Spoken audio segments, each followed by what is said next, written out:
Everyone, कैसे हैं आप सब? उम्मीद करता हूँ अच्छे होंगे, मस्त होंगे, जबरदस्त होंगे और इस ठंडी में पढ़ाई कर रहे होंगे क्योंकि बहुत ठंडा है। दिन में भी कुछ नहीं दिखता कुहासा से।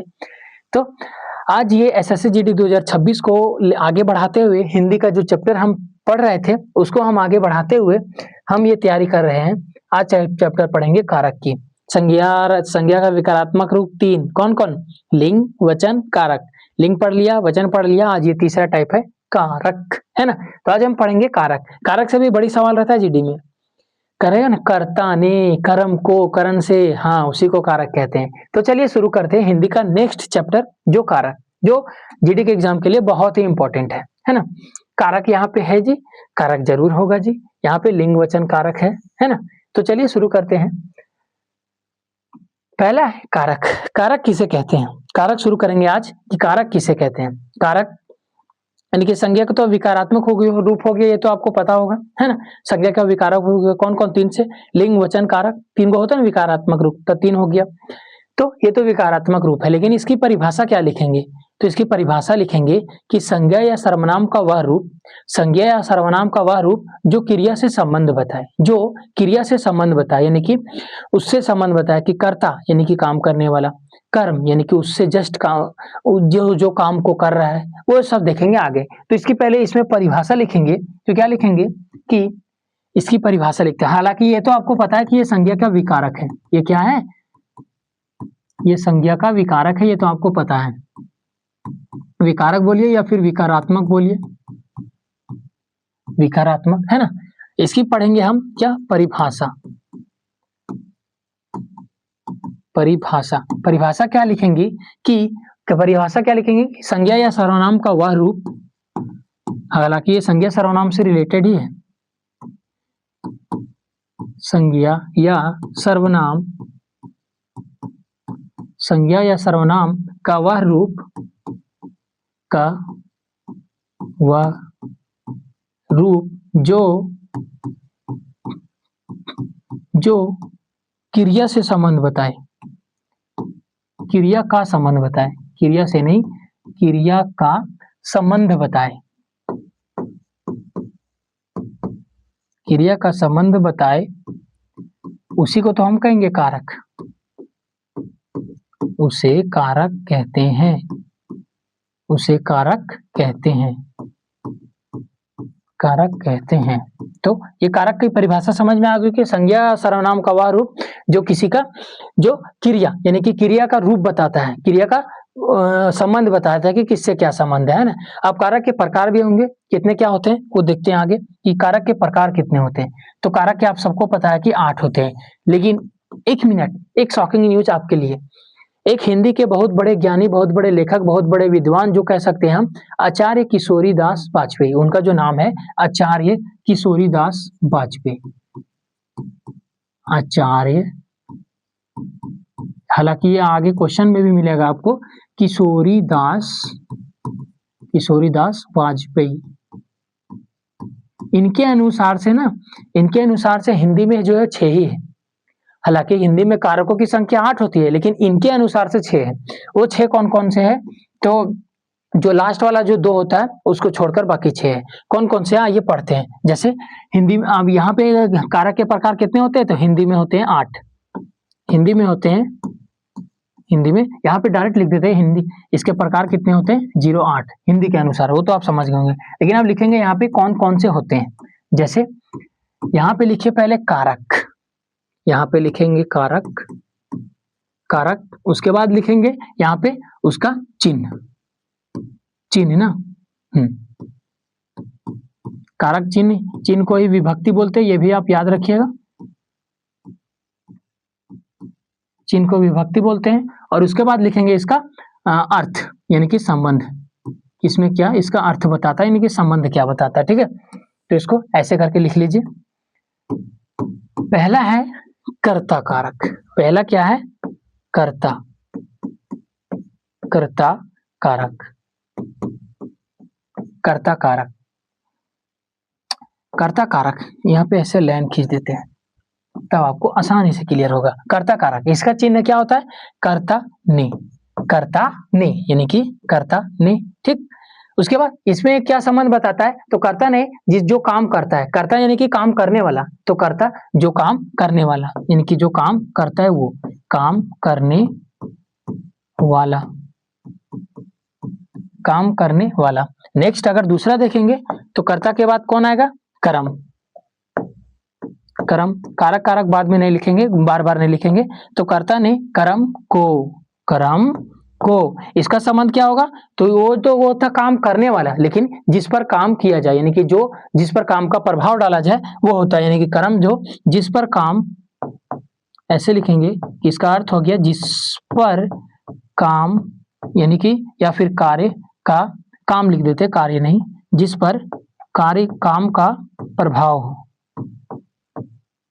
एग्जाम्पल से भी हम समझेंगे जिसका काम पर प्रभाव हो, ठीक है। उसके बाद नेक्स्ट चलेंगे तीसरा, यहाँ पे सारा हटेगा नहीं, आठों। कर्ता ने कर्म को करण से, अब चलेंगे तीसरा कारक जो है वो करण से, और करण का होता है से, करण से, कर्ता ने कर्म को करण से, या फिर इसका एक और होता है के द्वारा, से या फिर के द्वारा, इसका दो हो जाता है, से या फिर के द्वारा। इसका अर्थ क्या होगा, तो इसका अर्थ होगा कि जिसके द्वारा काम करे। फर्स्ट में कर्ता ने काम करने वाला, दूसरा में जिस पर काम का प्रभाव हो, लेकिन तीसरा में होगा जिसके द्वारा काम किया जा रहा हो, जिसके द्वारा काम किया जा रहा हो। किसी के द्वारा ना, यहाँ पे के द्वारा लगा है, तो किसी के द्वारा काम किया जा रहा हो, जिसके द्वारा,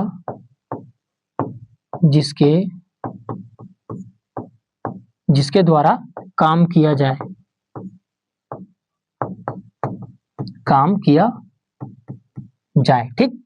उसके बाद नेक्स्ट चौथा, कर्ता ने कर्म को करण से, क्या, कर्ता ने कर्म को करण से अपदान, संप्रदान, संप्रदान, चौथा हो जाएगा संप्रदान।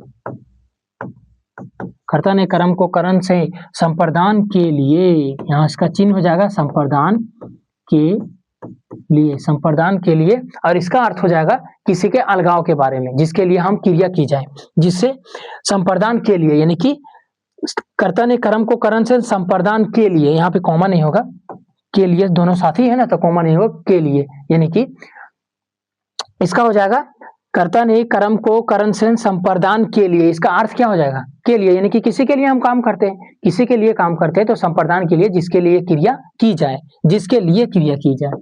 यहाँ पे लिखिए जिसके लिए क्रिया की जाए, क्रिया की जाए। नेक्स्ट पांचवा आगे पेज चले, आगे तो पेज नहीं होगा हालांकि, है ना, तो उम्मीद करते हैं ये हम, उम्मीद नहीं सॉरी, हम हटा नहीं देंगे, यहाँ पे पेज एक ले लेते हैं एक्स्ट्रा, ठीक है। यहाँ पे ले लेते हैं हम पांचवा सवाल। यहाँ पे कौन सा था, यहाँ था कारक, यहाँ पे क्या था, यहाँ पे था चिन्ह, और यहाँ पे था क्या, यहाँ पे था अर्थ, उसका अर्थ था, ठीक। तो चौथा हो गया ना, इसमें तो चौथा तो हो गया, हाँ चौथा तक हो गया, संप्रदान तक। अब चलेंगे पांचवा में, चौथा हो गया कर्ता ने कर्म को करण से संप्रदान के लिए अपदान, अपदान कारक चलेंगे। अपदान कारक में क्या है, अपदान कारक में चिन्ह क्या होता है, कर्ता ने कर्म को करण से संप्रदान के लिए अपदान से, इसमें अब ये बोलिएगा कि से अब दो बार आ गया, से दो बार आ गया कि करण कारक, ये जो था करण कारक, कर्ता ने कर्म को करण से और के द्वारा, तो यहाँ पे भी से आया और यहाँ पे भी से आया, तो ये जो से होता है, ये होता है अलगाव की स्थिति में, अलगाव की स्थिति में होता है ये। वो एग्जाम्पल में हम बताएंगे कि ये कहाँ कहाँ यूज होता है, ये होता है अलगाव की स्थिति में, अलगाव की स्थिति में, ठीक है।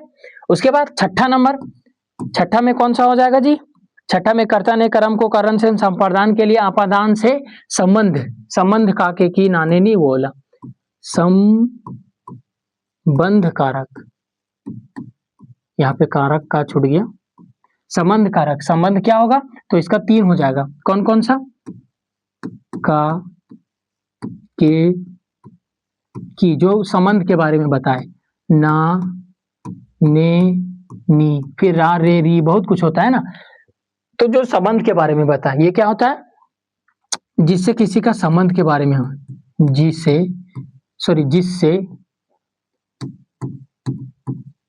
जिससे संबंध बताए, जिससे संबंध का पता चलता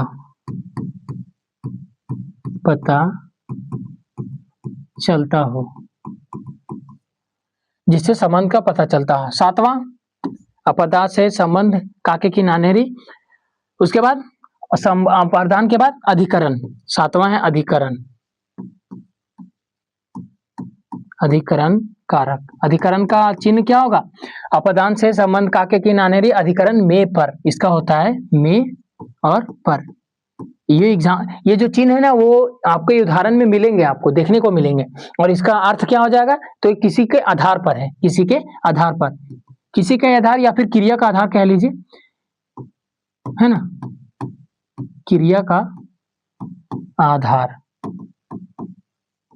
क्रिया का आधार या फिर किसी का भी आधार बोल सकते हैं, किसी का आधार या क्रिया का आधार। और अंतिम जो होता है आठवां, वो होता है अपदान से संबंध काके की अधिकरण में पर संबोधन। लास्ट में होता है संबोधन कारक, संबोधन कारक। और इसका चिन्ह जो होता है संबोधन होता है हे। ये अधिकतर भगवान में लगता है, इसका हे, अरे, ऐसा। और इसमें क्या लगता है? तो इसका अर्थ क्या होगा? किसी को पुकारना या बुलाना, किसी को पुकारना,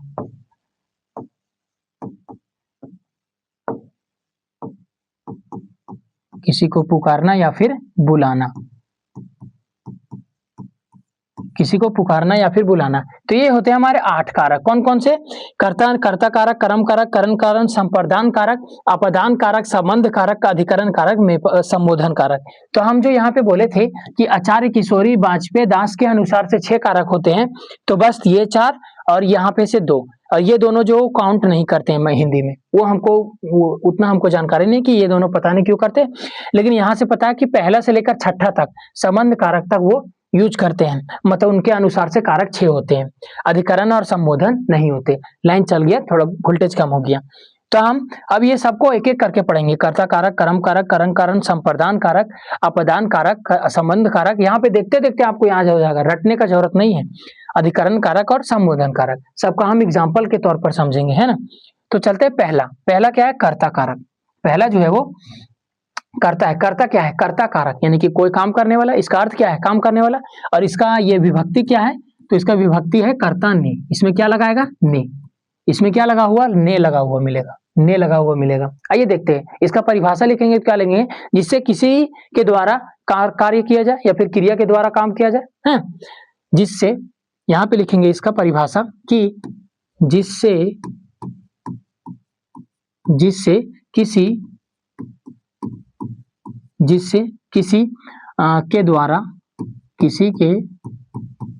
किसी के द्वारा कार्य किया जाए,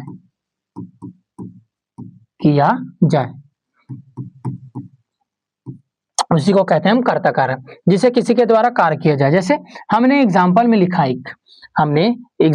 लिखा कि राम ने श्याम को मारा। नहीं, श्याम को नहीं मारा, कुछ छोटा कुछ लिखेंगे कि राम ने क्या लिखा? राम ने खाना खाया। वो क्यों नहीं लिखे वो भी हम आगे बताएंगे कि राम ने खाना खाया। तो ये जो ने वर्ड जो आया यहाँ पे, ये जो ने वर्ड है वही हमारा कर्ता कारक का चिन्ह है कि कर्ता ने तो राम ने खाना खाया, यानी कि इसका कर्ता कौन हो गया? तो राम। कर्ता यानी कि काम करने वाला, आपको पता है ना, कर्ता यानी कि काम करने वाला, जो काम कर रहा है। तो काम कौन रहा है? खाना खाने का काम कौन कर रहा है? राम। तो राम ने खाना खाया, यानी कि ने विभक्ति क्या है? तो कर्ता कारक है। ने विभक्ति क्या है? कर्ता कारक है। जैसे अगर और दूसरा एग्जाम्पल बोले कि श्याम राजस्थान जा रहा है। राजस्थान जा रहा है। तो अब कुछ लोग बोलेंगे इसमें कि इसमें तो ने विभक्ति नहीं आया। तो हम कर्ता के अनुसार देखेंगे कि यहाँ पे जो है कौन जा रहा है? श्याम जा रहा है। लेकिन जाने का काम कौन कर रहा है? श्याम तो कर रहा है। श्याम जा रहा है, लेकिन कहाँ जा रहा है?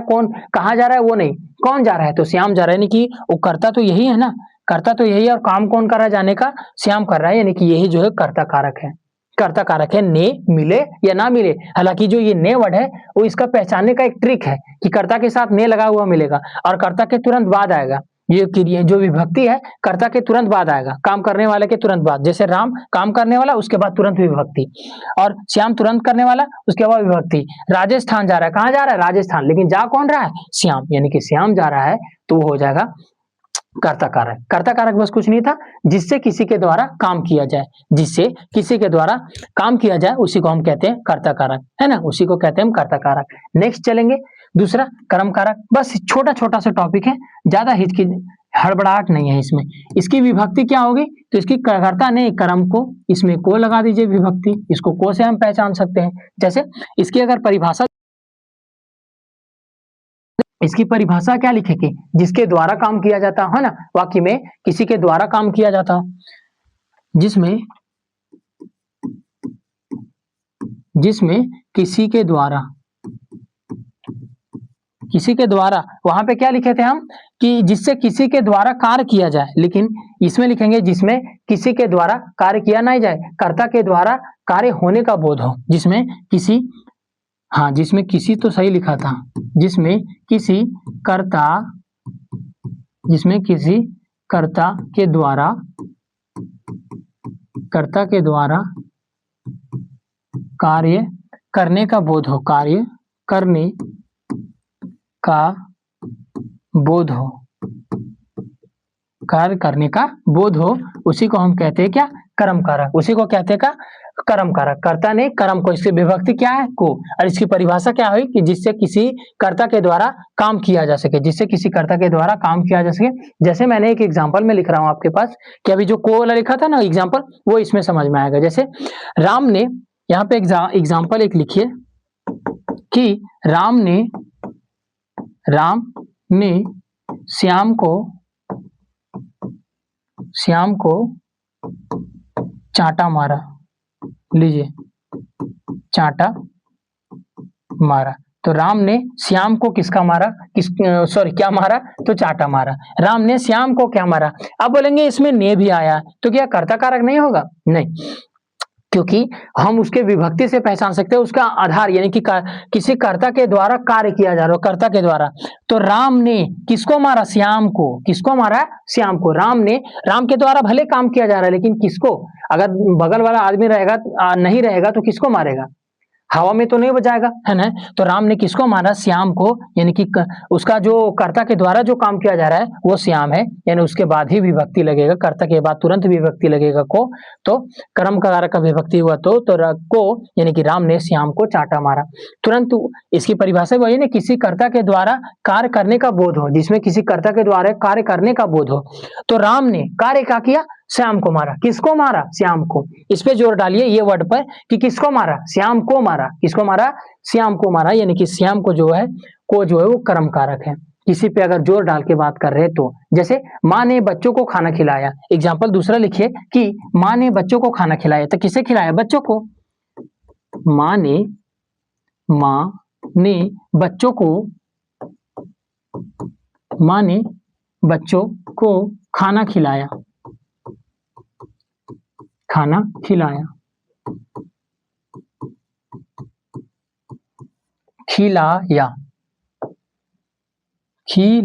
ओह सॉरी, खिलिया लिख दिए ना, खिलाया। तो माँ ने बच्चों को खाना खिलाया। किसे खिलाया? बच्चों को। क्या खिलाया? खाना खिलाया। वो हम क्रिया की बात कर रहे थे कि क्या और किसको दोनों से जवाब मिलता है तो उसे क्या कहते हैं हम? द्विकर्मक क्रिया। लेकिन माँ ने बच्चों को, अब यहाँ पे ने आया, क्या ये कर्ता कारक हो? नहीं। आगे हम सेंटेंस पूरा पढ़ लेंगे तब पता चलेगा कि माँ ने बच्चों को खाना खिलाया। किसको खिलाया जी? बच्चों को। किसको? बच्चों को। तो बच्चों के बाद जो को वाला है, ये जो को है वही हमको बताता है कि कौन सा कारक है? कर्म कारक है। तो कर्ता कारक उसमें ने मिलेगा, कर्म कारक ने भी मिल सकता है और को भी मिलेगा। तो हम कर्ता के देखेंगे कि कर्ता कौन सा काम कर रहा है, जिस पर काम का प्रभाव पड़े। हम वही लिखे थे ना, जिसके पर काम का प्रभाव पड़े। तो किस पर काम का प्रभाव पड़ रहा है? माँ ने बच्चों को खाना खिलाया। किसको खिलाया? बच्चों को। बच्चों नहीं रहते तो खाना किसको खिलाती, है ना। तो बच्चों को खाना खिलाया। तो कर्म कारक का यही एग्जाम्पल हो गया कि माँ ने बच्चों को खाना खिलाया। तो जिसमें को आ जाए, जैसे अध्यापक छात्रों को पढ़ाते हैं। अध्यापक छात्रों को पढ़ाते हैं। किसको पढ़ाते हैं? छात्रों को। है ना। ने वर्ड छोड़ दीजिए, अध्यापक ने छात्रों को पढ़ाया, तो ने हम आप थेथर लग जाएगा कि इसमें भी ने है, यानी कि ये कर्ता कारक है, नहीं गलत हो जाएगा। सेंटेंस पूरा पढ़िए, कर्ता के साथ जो क्रिया का जो बताया जा रहा है कि कर्ता के द्वारा जो कार्य किया जा रहा है उस पे निर्णय कीजिए, है ना। तो उम्मीद करते कर्ता और कर्म समझ आया, कर्ता ने कर्म को। अब चलेंगे हम करण से, करण कारक तीसरा जो होता है हमारा करण कारक। करण का विभक्ति क्या हो जाएगा, कर्ता ने कर्म को करण से या फिर के द्वारा, से या फिर के द्वारा, के द्वारा। इसकी परिभाषा क्या होगी, तो इसकी परिभाषा ये के और के द्वारा, से और के द्वारा, यानी कि इसकी परिभाषा क्या होगी कि जिस क्रिया के साधन का पता चलता हो, जैसे साधन यानी कि के द्वारा, यहाँ पे के द्वारा लिखा है ना, तो किसी के द्वारा साधन, यानी कि राम के द्वारा खाना खाया गया। वहां पे हमने फर्स्ट में क्या लिखा था कर्ता में कि राम ने खाना खाया, राम ने खाना खाया, लेकिन अगर यहीं पे बनाएंगे इसको तो राम के द्वारा खाना खाया गया, वो जो के द्वारा लग गया, किसके द्वारा, यानी कि कर्ता के द्वारा। काम कौन कर रहा है, कर्ता ना, तो उसमें हो जाएगा करण कारक। कारण कारक लिखा, अच्छा कारण कारक लिखा है यहाँ पे, करण कारक होगा, सॉरी यहाँ पे इसको मिटाइए देते हैं ना, तो यहाँ पे ये लाइन जो नहीं होगा करण कारक होगा, थोड़ा टाइपिंग मिस्टेक हो गया होगा, करण कारक होगा। तो करण कारक का विभक्ति क्या है, से या फिर के द्वारा। इसकी परिभाषा क्या होगी, तो इसकी परिभाषा होगी कि जिससे क्रिया का संबंध साधन का पता चले, साधन सॉरी संबंध नहीं साधन का पता चले, उसे हम करण कारक कहते हैं। परिभाषा लिखिएगा तुरंत कि जिससे, बस छोटा छोटा ज्यादा नहीं है, जिससे हम आने वाले प्रिंटेड सवाल में भी देखेंगे कि किसमें क्या है, जैसे मैग जल रहा है ना, हाँ कभी कभी मैग भुता जाता है, भूखते रह जाते हैं, फिर से रिकॉर्ड करना पड़ता है। जिससे किसी कार्य का संबंध, जिससे किसी कार्य का क्या बताता हूं, जिससे किसी कार्य का कार्य होने का साधन, सॉरी किसी कार्य होने का, जिससे किसी कार्य होने का साधन बताता हूं, साधन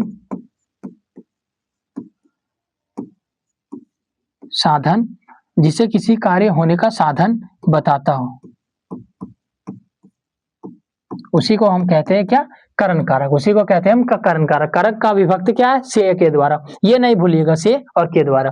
अब एग्जाम्पल में हम समझेंगे, जैसे मैंने एक एग्जाम्पल लिखा, किसी के द्वारा ये साधन बता रहा है, जैसे मैंने लिखा पिताजी गाड़ी के द्वारा बाजार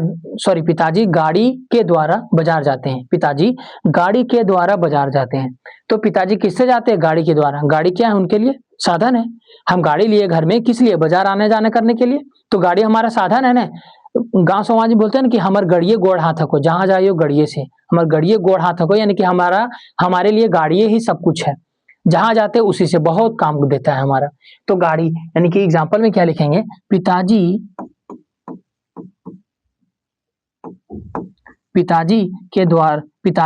गाड़ी के द्वारा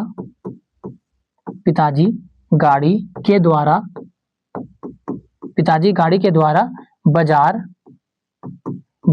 जाते हैं,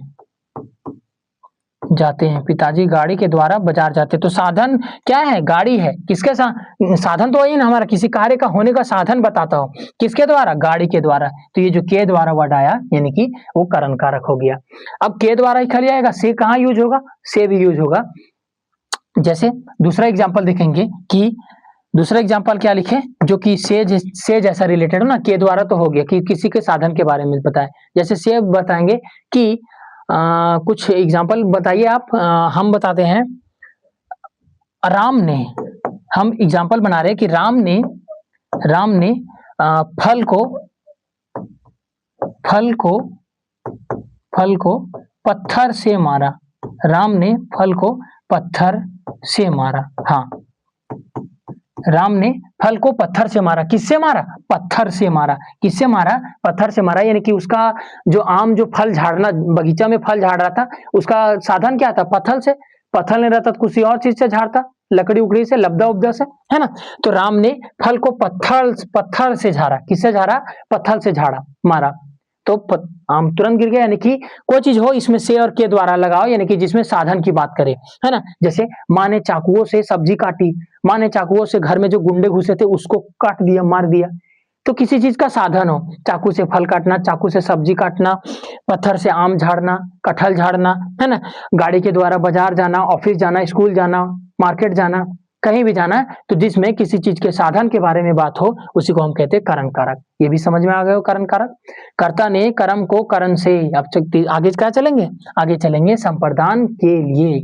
इसका विभक्ति क्या है, इसका विभक्ति है संप्रदान के लिए, इसका विभक्ति है संप्रदान के लिए, संप्रदान के लिए इसका विभक्ति है। अब इसका एग्जाम्पल कैसे बनाएंगे, एग्जाम्पल बनाते हैं, जैसे उसको जो साधन हो गया उसमें से और के लिए दोनों लगा था, लेकिन इसमें है केवल के लिए। तो इसका साधन क्या होगा कि जब वाक्य में कर्ता जिसके लिए क्रिया करता है, वाक्य का कर्ता जिसके लिए क्रिया करता है, यानी कि जब वाक्य का कर्ता जिसके लिए क्रिया करता है वह संप्रदान कारक कहलाता है। नहीं समझ में आया, जैसे किसी के द्वारा काम किया जा रहा है तो वो तो कर्ता कारक हो गया, लेकिन ऐसी क्रिया जिसमें कर्ता स्वयं कर रहा हो और किसी के साधन के माध्यम से भी, उसमें साधन भी आएगा। जैसे एग्जांपल में बोले कि राजन एक व्यक्ति का नाम है राजन, लाडो के लिए चॉकलेट लाया।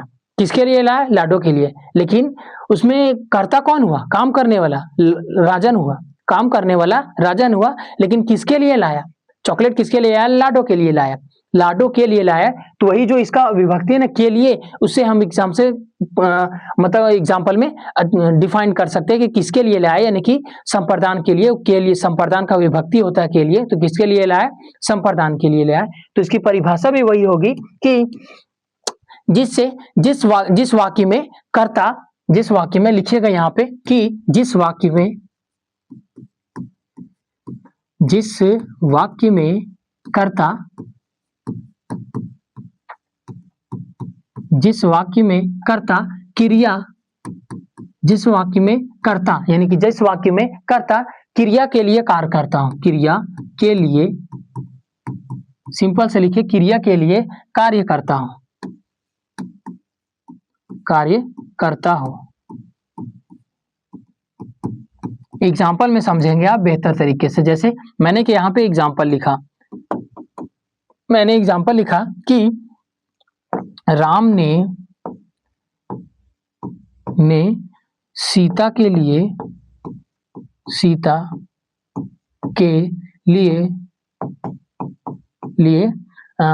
फल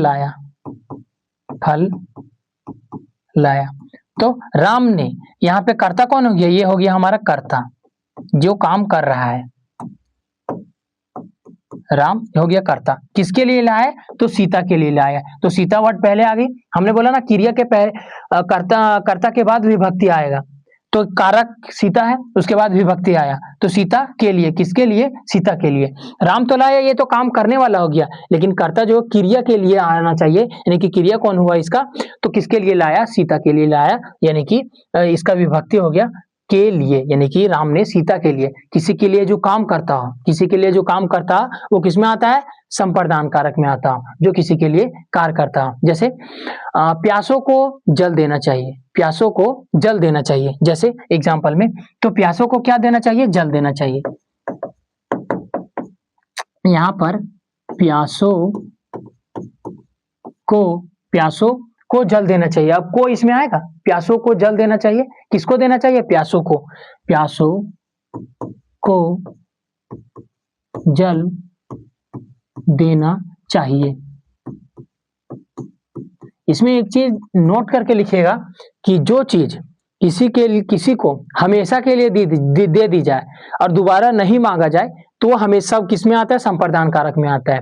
जो चीज किसी को हमेशा के लिए दे दी जाए, जैसे राजा ने प्रजा को कंबल बांटा, राजा ने प्रजा को कंबल बांटा, तो किसको बांटा, प्रजा को, और का वो प्रजा कंबल बांट के उधर जाएगा, उसका आदमी सब इधर पीछा आया, उधर से जाके कंबल मांग के ले गया, ऐसा करेगा नहीं। कंबल दे दिया गरीबों को तो हमेशा के लिए देगा ना, ओढ़ने के लिए, तो किसी के लिए हमेशा के लिए कार्य करना। जैसे हमने जैसे घर के बगल में, जैसे घर के आगे या फिर घर में कोई भिक्षु वगैरह आता है, साधु वगैरह, तो हम लोग उसको क्या देते हैं, आटा, चावल, आलू, कुछ राशि कुछ देते हैं ना, तो कुछ देते हैं तो तुरंत मांग लेते हैं, वो तो दे देते हैं हमेशा के लिए, जाओ, वो घरे घरे घूम के मांगता है। तो जो जो हम उसको देते हैं तो वो तुरंत वापस लेते नहीं। तो जो कार्य किसी को हमेशा, जो काम, सॉरी, जो चीज जो किसी के लिए हमेशा के लिए दे दी जाए वो संप्रदान कारक में आते हैं। ये चीज इसमें नोट करके लिखिएगा, है ना, हालांकि आगे में मिलेगा लिखा हुआ। तो जो चीज किसी के लिए दे दी जाए, जैसे प्यासों को जल दे देना चाहिए, प्यासों को जल दे देना चाहिए। अब बोलिएगा यहाँ पे के लिए यहाँ पे नहीं आया, के लिए वर्ड विभक्ति है तो नहीं आया, तो क्या ये विभक्ति का ये संप्रदान कारक का एग्जाम्पल नहीं हुआ? क्योंकि प्यासों को जल दे देना चाहिए। अब प्यासों को हम पानी पिला के पानी तुरंत मांग लेंगे, उगलवा लेंगे, मेरा पानी उगलो, तुम मेरा पानी दो, ऐसा नहीं। जो चीज किसी को हमेशा के लिए दे दी जाए वो संप्रदान कारक के लिए आती हो। जैसे राजा भिक्षुक को दान देता है, राजा भिक्षुक को दान देता है, किसको दान देता है? भिक्षुक को। और वो का दान दे के तुरंत मांग लेगा वापस, तुरंत मांग भी लेगा। आपने बोलेगा कि, आप बोलिएगा कि अरे राजा कंबल देके तुरंत मांग लिया, तो ये थेथरोलॉजी है कि लेके और तुरंत ले लिया। नहीं, किसी को जो चीज हमेशा के लिए दे दी जाए वो संप्रदान कारक में होता है, इतना दिमाग में नोट रखिएगा, ठीक है। तो संप्रदान कारक भी समझ में आएगा। अब चलेंगे नेक्स्ट अपदान कारक। अब चलेंगे नेक्स्ट अपदान कारक। अपदान का ये क्या होता है? विभक्ति। अपदान का होता है से, अपदान का होता है से। आप पिछले में पढ़े थे, आप करण, करण कारक पढ़े थे, उसमें भी आता है से और इसमें भी आता है से। इसमें आता है से जो है वो अलगाव की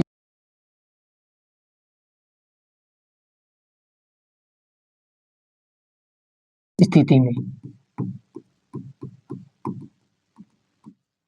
अलगाव की स्थिति में। और उसमें क्या था? उसमें हम देखेंगे, उसमें था क्या गया? अपदान। अपदान यहाँ पे से लिखा था, लेकिन लिखा था ये अलगाव की स्थिति में। और करण जो कारक था, करण जो था, करण को करण से इसमें था जिसके द्वारा काम किया जा सके, जिसके द्वारा काम किया जा सके, उसमें था से। लेकिन इसमें है, इसमें क्या है? तो इसमें से है, ये अलगाव की स्थिति है। अब अलगाव की स्थिति कैसी है वो आगे समझेंगे।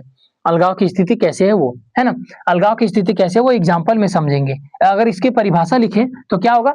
इसकी परिभाषा लिखेंगे कि जिसमें वाक्य में अलगाव, समानता, तुलना, अलगाव, समानता, तुलना आदि ये सब के बारे में का भाव व्यक्त होता हो, उसी को हम कहते हैं अपदान कारक। जिस वाक्य में लिखिएगा कि जिस वाक्य में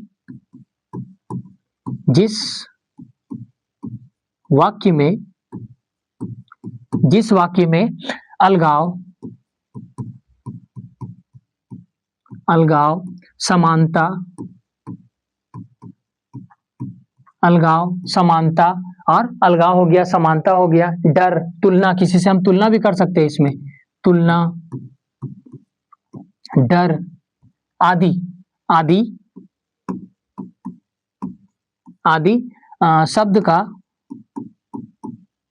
शब्द का भाव व्यक्त होता हो,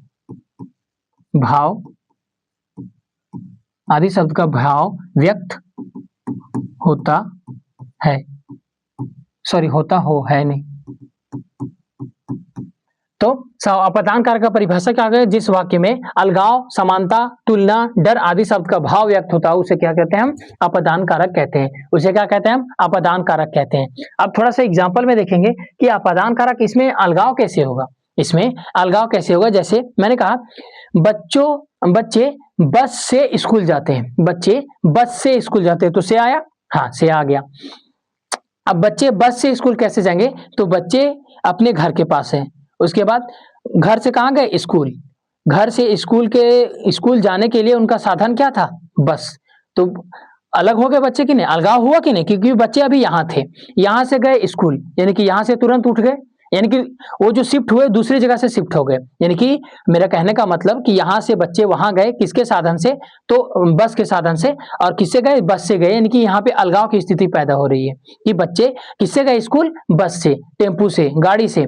तो अलगाव की स्थिति, जैसे पेड़ से पत्ता गिरता है, तो पेड़ में पहले लटका था, अब उसमें जान नहीं रही, हवा का झोंका आया, टूट के गिर गया, तो पेड़ से टूट के गिर गया, यानी कि अलग हो गया पेड़ से पत्ता, तो वहां पे अलगाव की स्थिति पैदा होती है, तो उसी को कहते हैं अपदान कारक, जहां अलगाव की स्थिति पैदा होती है। जैसे अब एग्जाम्पल लिखेंगे, एग्जाम्पल लिखे कि अंकित ने, एग्जाम्पल लिखे एक मस्त एग्जाम्पल कि अंकित छत से कूद गया, अंकित छत से कूद गया, अंकित जो छत से कूद गया, अंकित कहां से कूद गया? तो छत से कूद गया। तो कहां से कूदा है? कहां से कूदा है? छत से कूदा है। इसका तो आप अलगाव तो हो रहा है ना कि पहले चढ़ा छत पर, लेकिन छत से कूद गया, फिर आ गया जमीन पर। तो पहले छत था, फिर जमीन था, दोनों के बीच में अलगाव की स्थिति पैदा हो रही है। अलगाव यानी कि छत से गिर गया, जैसे पेड़ से पत्ता गिरता है। आप भी लिख सकते हैं यही वाला एग्जाम्पल, ये एग्जाम में भी देता है ये सवाल कि पेड़ से पत्ता गिरता है, पेड़ से पत्ता गिरता है, गिरता है। तो पेड़ से पत्ता गिरता है, पहले था पेड़ में, फिर गिरा नीचे, यानी कि अलगाव की स्थिति पैदा हो रही है। दोनों अलग अलग जगह पे घिर कर है। जैसे अगर मैं कहीं आने जाने का बात करूं, जैसे एग्जाम्पल में मैं बोल रहा हूं कि मोहन झारखंड से पटना गया। मोहन, सुनिएगा ध्यान से, कि मोहन झारखंड से पटना गया। तो कहां से गया? झारखंड से। कहां गया? पटना गया। तो अलगाव की स्थिति पैदा, अलग तो हो रहा है, वो पहले था झारखंड के जमीन में, अब गया पटना यानी कि बिहार के जमीन में। तो यानी कि अलगाव की स्थिति पैदा हो रही है।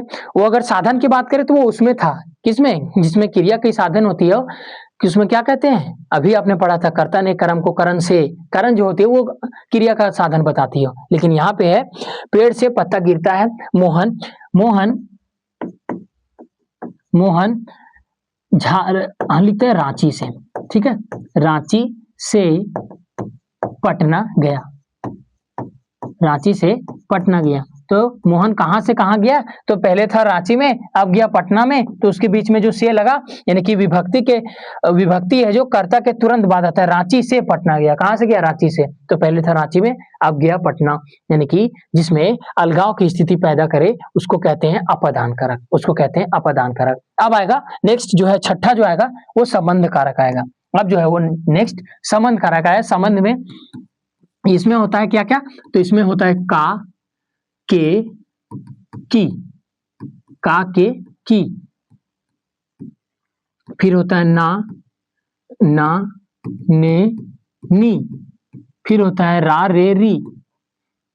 खाली इसमें संबंध के बारे में बताएगा, रा, रे, री आदि। कुछ भी हो सकता है, काके की, नाने नी, रारे री, ताते ती, है ना, बहुत कुछ हो जाएगा। तो ये इसका विभक्ति है, काके की, नाने नी, रारे री। ये संबंध के बारे में बताएगा। जैसे राम की पत्नी सीता है, मैंने क्या कहा? राम की पत्नी सीता है। तो किसकी पत्नी है सीता? राम की। तो जो की वर्ड लगाया बीच में वो संबंध बता रहा है। हम रीजनिंग में पढ़ते थे ना, ब्लड रिलेशन, जो संबंध है, रक्त संबंध के बारे में बताता था कि उससे उसका क्या संबंध है। तो उसी प्रकार इसमें कि राम की पत्नी सीता है, तो सीता किसकी पत्नी है? राम की। तो की जो वर्ड में आया वो संबंध बता रहा है। जैसे मोहन का भाई अच्छा है, मोहन का भाई अच्छा है, मोहन का भाई कैसा है? अच्छा है। ये हमें कौन बता रहा है? तो वो जो बीच में का लगा है कि मोहन का भाई अच्छा है, तो वो का जो है संबंध बता रहा हूं। तो इसकी परिभाषा क्या हो जाएगी? वही कि जिस संज्ञा या सर्वनाम शब्द से किसी के संबंध के बारे में पता चले। इसका एग्जाम्पल लिखिए, सॉरी एग्जाम्पल नहीं, परिभाषा लिखिए इसका, कि जिस संज्ञा शब्द से, जिस संज्ञा या फिर सर्वनाम भी बोल सकते हैं, संज्ञा या सर्वनाम शब्द से, जिस संज्ञा या सर्वनाम शब्द से जिस संज्ञा सर्वनाम शब्द से किसी दूसरे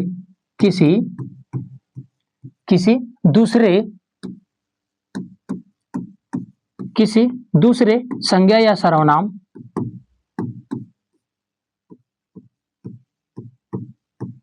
किसी दूसरे संज्ञा या सर्वनाम शब्दों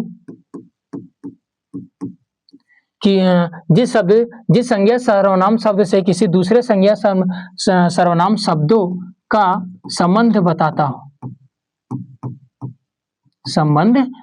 हो, उसे हम क्या कहते हैं? उसे हम संबंध कारक कहते हैं। जैसे एग्जाम्पल में,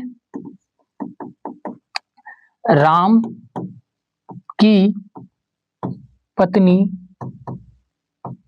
सीता है। यहाँ पे वोल्टेज थोड़ा सा फ्लिक कर रहा है, कम और ज्यादा हो रहा है ना। राम की पत्नी सीता है, तो सीता किसकी पत्नी है? तो राम की पत्नी है। किसकी पत्नी है? तो राम की पत्नी है। जो कीवर्ड आया ये संबंध बता रहा है उसमें। जैसे आपने एग्जाम्पल में बोलूंगा कि अपने शहर को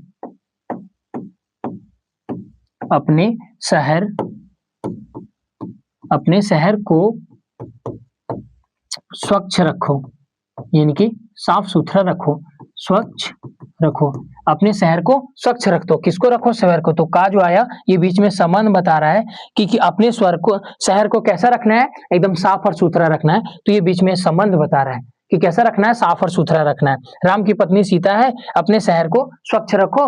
मोहन का भाई अच्छा है। तो जिसमें संबंध के बारे में बात करें उसी को कहते हैं हम संबंध कारक, है ना। नेक्स्ट चलेंगे हम, और कौन सा था? 7वां, अधिकरण कारक। अधिकरण कारक, अधिकरण का विभक्ति होता है में और पर। अधिकरण का विभक्ति होता है में और पर। में और पर इसका विभक्ति होता है। जैसे इसमें अगर एग्जाम्पल में देखें तो यहाँ पे मेज रखा हुआ है, मेज पर पुस्तक रखी है। मैंने क्या बोला कि मेज पर पुस्तक रखी है, मेज पर पुस्तक रखी है। तो किस पर रखी है? मेज पर, यानी कि वहां पे कुछ रखने वाला साधन है। मेज पर पुस्तक रखी, किस पर? मेज पर। तो किसी पे कोई चीज रखी हुई हो तो उसी को कहते हैं अधिकरण कारक। पर और में भी इसमें वर्ड आएगा। जैसे में वाला एग्जांपल बोले हम कि पक्षी आकाश में उड़ते हैं, पक्षी आकाश में उड़ते, कहाँ उड़ते हैं? आकाश में। तो में वाला भी वर्ड है। तो ये विभक्ति से हमको पता चल जाएगा कि एग्जाम्पल में किसका क्या कह रहा है। तो इसका परिभाषा हो जाएगा कि जिस वाक्य में किसी क्रिया होने का आधार या फिर स्थान का पता चले उसी को हम कहते हैं अधिकरण कारक। उसको क्या कहते हैं हम? अधिकरण कारक। तो इसकी परिभाषा लिखेंगे कि जिस वाक्य में जिस वाक्य में क्रिया, जिस वाक्य में क्रिया के आधार होने का, जिस वाक्य में क्रिया के आधार होने का बोध, आधार या फिर संबंध भी इसको बता सकते हैं, सॉरी आधार या फिर स्थान, आधार या फिर स्थान, आधार या फिर स्थान होने का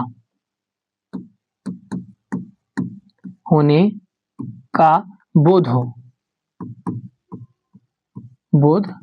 हो उसी को हम कहते हैं अधिकरण कारक। जिस वाक्य में क्रिया के आधार या स्थान होने का बोध हो उसी को हम क्या कहते हैं? उसी को कहते हैं अधिकरण कारक। एग्जाम्पल में क्या लिखेंगे कि मेज पर कुर्सी रखी, सॉरी मेज पर कुर्सी नहीं, मेज पर पुस्तक रखी है, मेज पर पुस्तक रखी है, मेज पर पुस्तक रखी है। किस पे रखी है? मेज पर। तो मेज पर पुस्तक रखी है, यानी कि ये क्या हुआ? अधिकरण कारक हुआ। जैसे और मैं बोलूं कि मुंबई में, यहाँ पे दूसरा एग्जांपल लिखिएगा, दूसरा एग्जांपल से समझिएगा कि मुंबई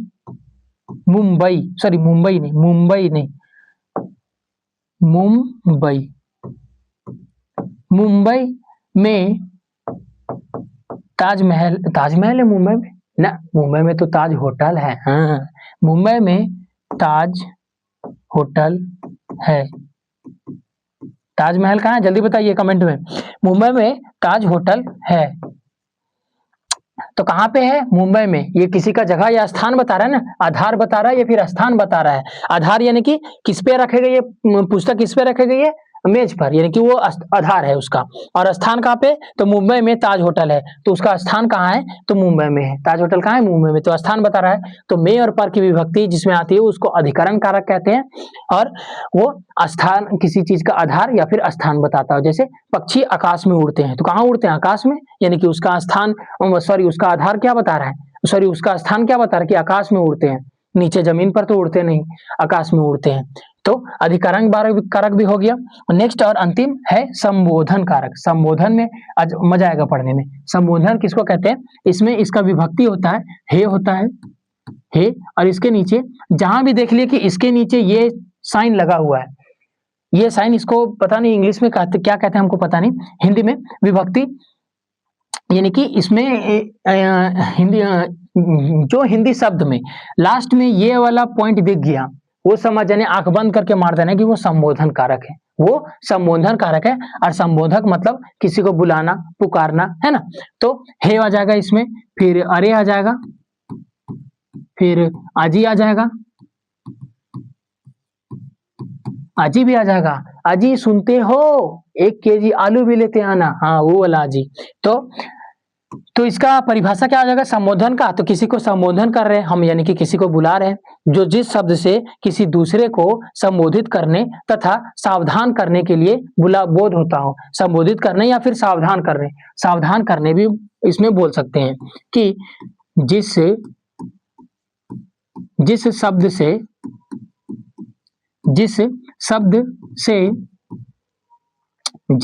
से किसी को किसी को बुलाने कौमा संबोधित करने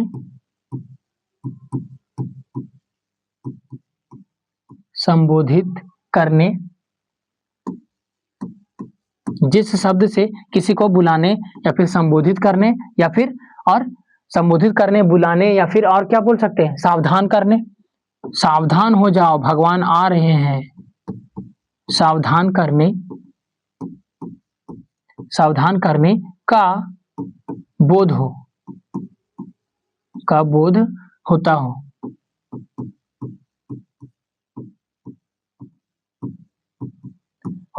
उसी को कहते हैं हम संबोधन कारक। संबोधन का विभक्ति क्या है?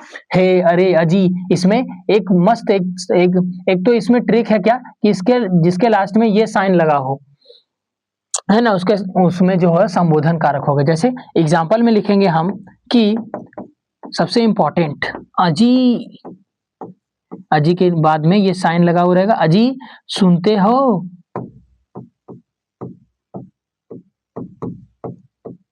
है ना, पत्नी घर में है और पति जस्ट सीढ़ी में उतरता ही रहता है ताकि ऊपर से आवाज आता है, अजी सुनते हो? उसमें 1 kg चीनी भी ऐड कर लेना, मतलब कि चीनी भी लेते आना है। अरे पैसवा कहाँ दी हो? पैसवा पूरा दोगी तब तो चीनी आएगा।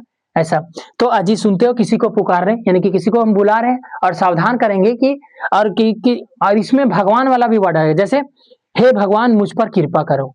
हे भगवान मुझ पर कृपा करो, तो हे भगवान के बाद में वो जो है ये साइन लगेगा कि हे भगवान, यानी कि इसमें कृपा वाला वर्ड आ जाएगा। इसमें भक्ति वाला एग्जाम्पल भी शामिल होगा इसमें। जैसे यहाँ पे लिखेंगे कि हे भगवान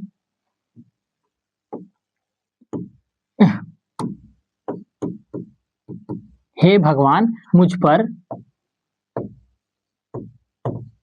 पर कृपा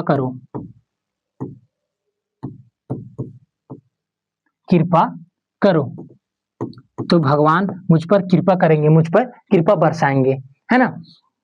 उसके बाद अरे से भी बना दें, एक एग्जाम्पल अरे से भी बना देंगे कि अरे महेंद्र सुनते हो? हम किसी को बुला रहे हैं, किसी को यहाँ पे तो लिखें, किसी को बुलाने से काम करते हैं कि अरे महेंद्र।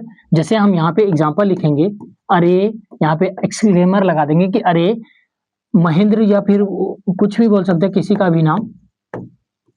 अरे महेंद्र सुनते हो? जरा सा सुनना, तुमसे काम है। अरे महेंद्र सुनते हो? तो ये सारा का वर्ड जो है संबोधन कारक क्या होता है, जिसमें ये साइन लगा हो। ये जो जिसमें साइन लगा हो उसमें संबोधन कारक कहते हैं। किसी को हम बुलाते हैं, किसी को हम सावधान करते हैं, किसी को हम सावधान करते हैं, बुलाते हैं या फिर संबोधित करते हैं कि अजी सुनते हो? हे भगवान मुझ पर कृपा करो। अरे महेंद्र सुनते हो? हे भगवान ये जो वीडियो देख रहे हैं उन बच्चों का इस बार जीडी 2026 में सिलेक्शन हो जाए, ऐसा कृपा करना। तो ऐसे हम संबोधित करते हैं किसी को। तो ये 8 का 8 कारक हो गया। फटाफट रिवीजन करेंगे। कर्ता ने कर्म को करण से संप्रदान के लिए अपदान से संबंध काके की नानेनी रारेरी। उसके बाद अधिकरण में पर संबोधन हे अरे। याद हो गया ना। कर्ता ने कर्म को करण से संप्रदान के लिए अपदान से संबंध काके की नानेरी, अधिकरण में पर संबोधन हे अरे। ऐसे याद कीजिएगा, एकदम तुरंत याद हो जाएगा, एकदम चुटकियों में। तो ये हो गया 8 का 8 कारक, कर्ता ने कर्म को करण से। और यहाँ पे जो ये लिखा हुआ है ना, इससे आप समझ सकते हैं। ये जो चार्ट है उसको स्क्रीनशॉट ले लीजिए, एक ये और एक ये वाला, तो आपका तुरंत याद आ जाएगा। अब इससे एग्जाम में कैसे कैसे सवाल पूछते हैं आइए देखते हैं। जैसे लाइट थोड़ा सा फ्लिक कर रहा है, वोल्टेज नहीं है ना। यहाँ पे एक लाइन लिख लीजिए, यहाँ पे एक नोट लिखा हुआ है, इसको हम स्टार ट्रिपल स्टार भी बोल सकते हैं, एकदम बहुत इंपॉर्टेंट है। बहुत इंपॉर्टेंट है कि आचार्य किशोरीदास वाजपेयी के मत से हिंदी में कितने कारक होते हैं? तो 6, अधिकरण और संबोधन छोड़ के। ठीक, हिंदी में कारक के विभक्तियों सहित कितने कारक होते हैं? तो 8, जो आपने पढ़ा अभी 8। नोट क्या है कि जहां अंग और भंग की बात हो वो करण कारक में आता हो। कर्ता ने कर्म को करण से, जहां से यानी कि अंग भाग, अंग भंग यानी कि किसी चीज के टूटने का फूटने का समान, या फिर किसी चीज का अंग भंग का बात आ गई, एग्जाम्पल में भी देखेंगे तो करण कारक में आएगा। और दूसरा नोट क्या है कि जो चीज हमेशा के लिए किसी को दे दी जाए, हाँ यही हम बता रहे थे कि जो चीज हमेशा के लिए किसी को दे दी जाए वो अधिकांश लिखा है, यानी कि लिख लीजिए 90% प्लस, सॉरी 90% प्लस लिखिए, 99% प्लस, यानी कि अधिकांश मतलब वही तो 99% प्लस, वो होता है संप्रदान कारक कहलाती है। किसी को दे, जैसे राजा प्रजा को कंबल देती है तो कंबल देके तुरंत मांगती नहीं है, जो चीज हमेशा के लिए वो दे दी जाए वो हमेशा संप्रदान कारक में आती है। यही भी पिछले हम समझा रहे थे, बोले आगे हम लिखा हुआ है, सब कुछ लिखा हुआ है। तो जहां अंग भंग की बात है वो करण कारक, जहां जो चीज किसी को दे दी जाए संप्रदान कारक। हिंदी में विभक्तियों के सहित कारक के कितने भेद होते हैं? 8। और आचार्य किशोरीदास वाजपेयी के मत से कितने होते हैं? 6 होते हैं। अब चलिए एग्जाम में कैसे कैसे प्रश्न पूछते हैं उनको देख लेते हैं एक नजर में तुरंत। जैसे यहाँ पे लिखा है, माता पिता अपने बच्चों के लिए कड़ी मेहनत करते हैं। बच्चा बाहर शहर में पढ़ रहा है तो उसके लिए पैसा कमाते हैं, पैसा तुरंत महीने महीने भेज देते हैं, है ना। तो अब बच्चों के लिए कर रहे हैं तो बोल रहा है कि रेखांकित शब्द क्या है? ये जो रेखांकित लिखा हुआ रेड कलर का है, रेखांकित नहीं किया। तो के लिए किसके लिए आया? कर्ता ने कर्म को करण से संप्रदान के लिए, अपदान से, तो संप्रदान के लिए, है ना। तो संप्रदान है, अच्छा संप्रदान नहीं है, सॉरी, रेखांकित शब्द क्या है, यानी कि ये जो के लिए है वो क्या है? संज्ञा है, प्रसर्ग है, सर्वनाम है या विशेषण है? अब तुरंत आंख बंद कर कहेंगे कि संज्ञा तो हम पढ़ नहीं रहे, सर्वनाम तो हम पढ़ नहीं रहे, विशेषण तो हम पढ़ नहीं रहे, तो एक ही चीज बचा, प्रसर्ग। और प्रसर्ग को ही बोलते हैं विभक्ति, प्रसर्ग को ही बोलते हैं विभक्ति, और विभक्ति को ही बोलते हैं कारक। तो ये 3 जिसमें आ जाए, यानी कि आपको अभी तो बताया कि कारक है, कारक को ही विभक्ति बोलते हैं, विभक्ति को ही प्रसर्ग बोलते हैं। तीनों चीज एक ही है, इसमें कंफ्यूज नहीं होना है, ठीक है। तो उसको हम प्रसर्ग कहते हैं, यानी कि कारक। और कारक में पूछता कौन सा कारक? तो संप्रदान कारक, संप्रदान के लिए। ठीक, नेक्स्ट दूसरा सवाल, क्रिया का आधार सूचित करने वाला। अब आधार किसमें करता था? आधार का व्यक्त किसमें करता था? अभी आपने पढ़ा कि किसी चीज के आधार के बारे में बात करो, जैसे मेज पर पुस्तक रखी है, मेज पर पुस्तक रखी है तो वो आधार है ना, वो आधार है। तो आधार किसमें होता था? अधिकरण में पर, अधिकरण में पर, हमारा पहला ही आंसर मिल गया, अधिकरण में पर। कारण तो होगा नहीं, संप्रदान होगा नहीं, कर्ता तो होगा नहीं। नेक्स्ट तीसरा, कानो सुनी बातों पर यकीन मत करना। हाँ अभी हमने पिछले बताया ना था कि अंग भंग वाला बात में करण कारक लगता है, तो ये अंग भंग वाला यही है कि कानो सुनी बातों पर यकीन मत करना, कि किसी के बहकावे में मत आ जाना का, ये अंग वाला हो गया। और भंग वाला जो चीज किसी जो टूट जाता हो, है ना। तो कानो सुनी बातों पर भरोसा मत करना, रेखांकित पद क्या है, कौन सा कारक है? तो हमेशा ये अंग और भंग वाला है तो हमेशा करण कारक मारना है, ऑप्शन नंबर सी, हमेशा इसमें करण कारक मारना है। नेक्स्ट चौथा, अधोलिखित में किस वाक्य में संप्रदान कारक का प्रयोग हुआ है? अधोलिखित में किस वाक्य में संप्रदान कारक का प्रयोग है? संप्रदान यानी कि इसका विभक्ति, संप्रदान के लिए, है ना, संप्रदान के लिए। तो मैंने अपने पिताजी को अस्पताल में भर्ती करा दिया, को करा दिया, को किसमें आता है? कर्ता ने कर्म को, ये तो कर्म कारक हो गया, गलत। अमेरिका से पाकिस्तान को आर्थिक मदद मिलती है, पाकिस्तान को आर्थिक मदद भी, यहां भी आ गया कर्ता कारक, गलत। तुम अपने काम को ठीक से पूरी तरह करो, अपने काम को ठीक तरह से पूरा करो, यहाँ पे भी को आ गया।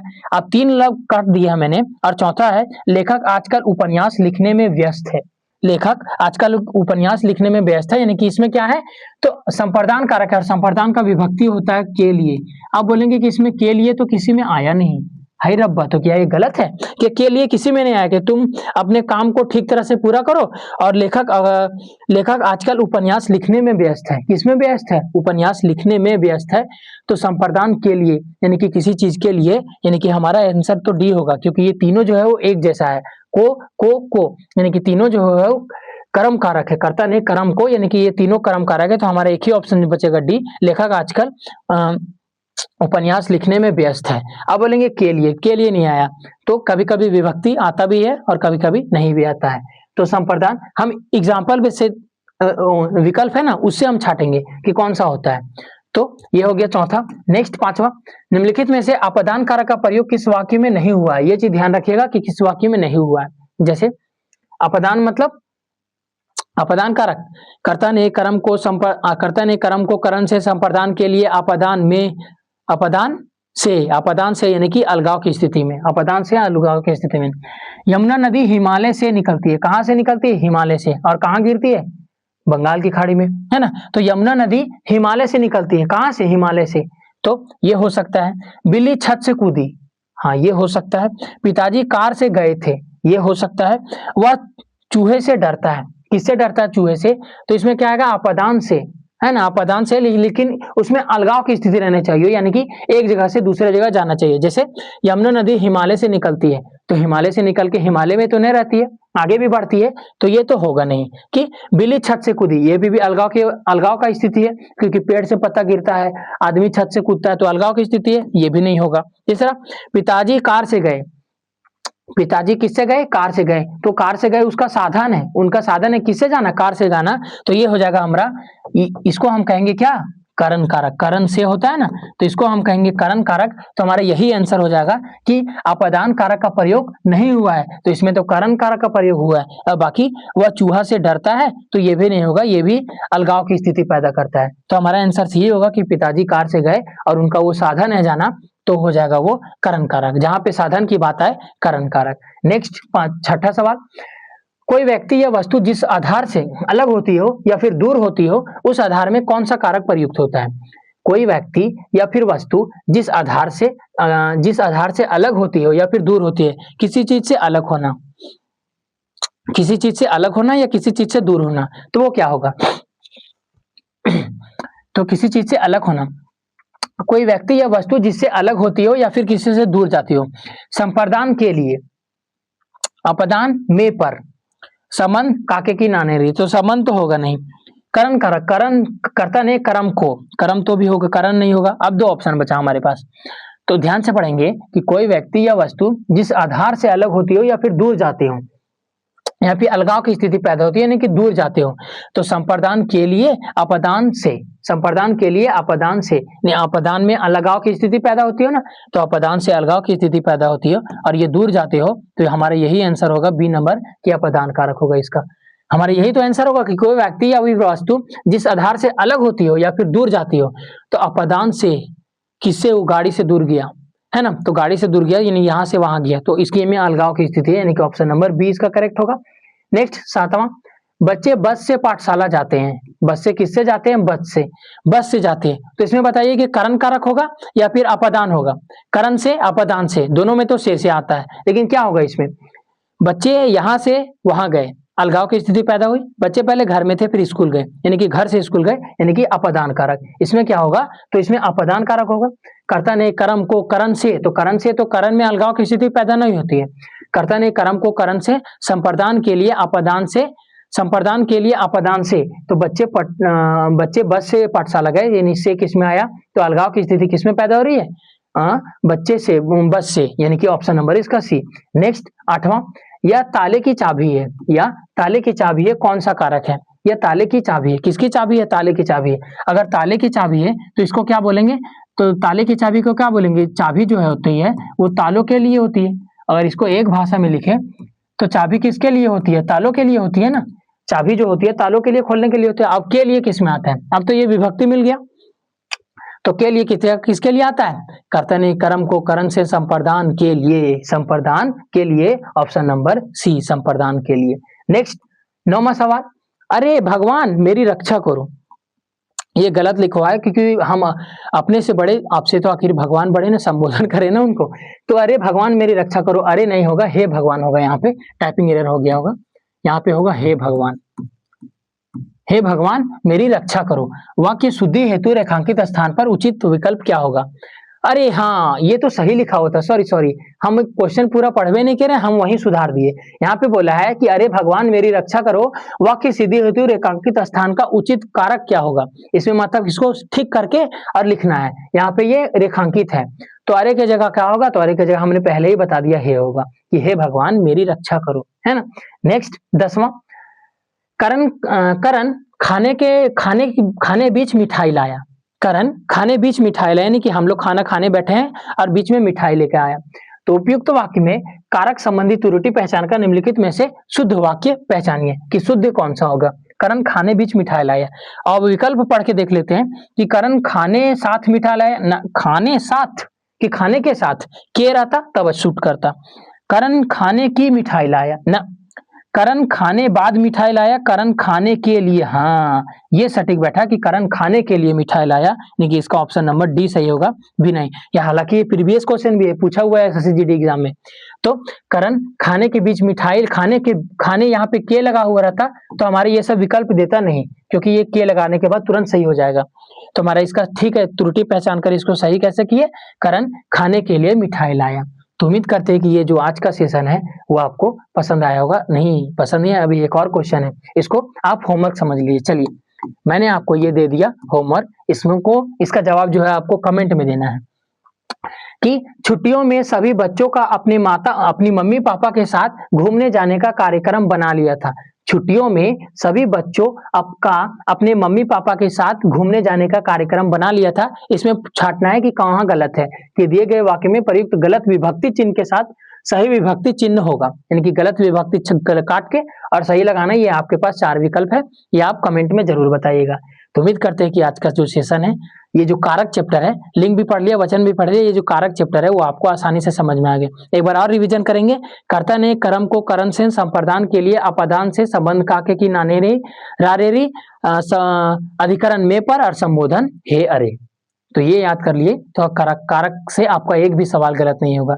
तो उम्मीद करते हैं कि ये सेशन आपको अच्छा लगेगा, और अच्छा लगता है तो फिर हमारे साथ बने रहे। फिर मिलते हैं नेक्स्ट वीडियो में।